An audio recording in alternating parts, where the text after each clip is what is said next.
ഉറങ്ങുന്നതിന് മുമ്പ് കർത്താവിനോട് മിണ്ടിയും പറഞ്ഞും ഉറങ്ങുക.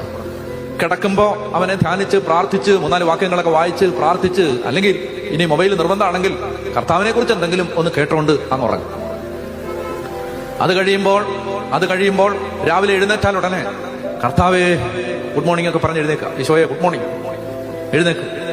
അവനോട് 2 വാക്ക് പറയുക, പ്രാർത്ഥിക്കുക. അങ്ങനെ ചെയ്താൽ ഉറങ്ങുമ്പോൾ അവനെ ധ്യാനിച്ചുറങ്ങുകയും ഉണരുമ്പോൾ അവന്റെ മുഖം കണ്ട് ഉണരുകയും ചെയ്താൽ ഉറങ്ങുന്നതിനും ഉണരുന്നതിനും ഇടയിൽ ഒരു സമയമുണ്ടല്ലോ, പകല്.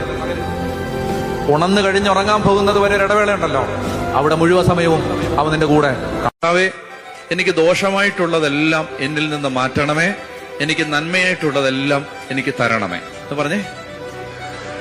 എനിക്ക് ദോഷമായിട്ടുള്ളതെല്ലാം എന്നിൽ നിന്ന് മാറ്റണമേ, എനിക്ക് നന്മയായിട്ടുള്ളതെല്ലാം എനിക്ക് തരണമേ.